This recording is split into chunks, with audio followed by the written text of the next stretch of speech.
What's up guys, Jared here, Paintbrush Samurai. Today I'm going to talk about the phrase all or nothing. Alright, now I'm sure you've heard a lot of people talk. A lot of people say you got to go and give it all or nothing, and there is no in between, right? And in fact there's probably a lot of successful people who have given you this advice too.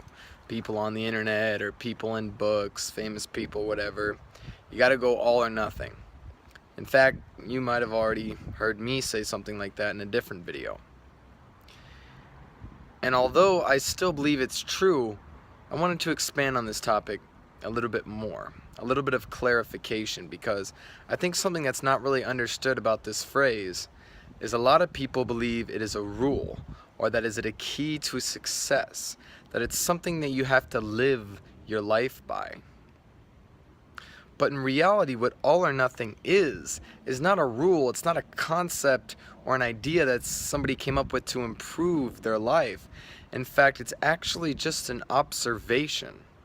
All or nothing isn't a matter of you should do things, it's a matter of that's how it is. The reality is all or nothing. All or nothing is not just something to motivate you, it's not something to get you positive. You are either doing something or you're not doing something. That's it. And therefore all or nothing is more like doing or not doing. In philosophy, most of the time you are forced to work in absolutes. Either something is true or it is not true. It can never be kind of true or not absolute. It is either 100% or it's completely not true. That is how philosophy works. Something is either right or something is either wrong. And this applies to the phrase all or nothing. You are either doing something or you are not doing something. So when people are telling you it's all or nothing, man, they're serious. But it's not life advice. It's a simple life observation. This is what reality is. Reality is you're giving something 100% of your attention and effort, or you're simply not doing it. This is an aspect of reality. So as Musashi once said, you must be accepting of reality.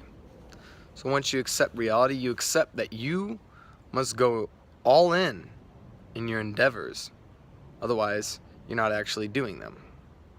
And what happens when you attempt to kind of do stuff, when you attempt to give them half effort, or you attempt to do them sometimes, as we all do, right? As you've just learned, you're either doing it or you're not doing it. So if you're giving these half efforts, unfortunately you fall on the latter, which means that you're not doing it. And what's worse is when you have unfulfilled passion, when you think you're doing something but you're not actually engaging in it, you begin to resent and resist doing them. For example, maybe you do not like your job, but you still go to your job every single day because you need money. But you hate it. And the reason you hate it is because you are not fully engaged in your work. Now that may be for a justified reason. Perhaps you don't want that job, perhaps you don't like that job, whatever the case. But the reality is, the reason you feel the resistance to going to work every single day is because you are not engaged in your work. You are not doing your work. You're showing up, you're there, but you're not doing it. You're not actively present, right? So heed the advice, all or nothing, but not in the way you thought. Accept it as reality and use this to your advantage. This is Jared, Paintbrush Samurai.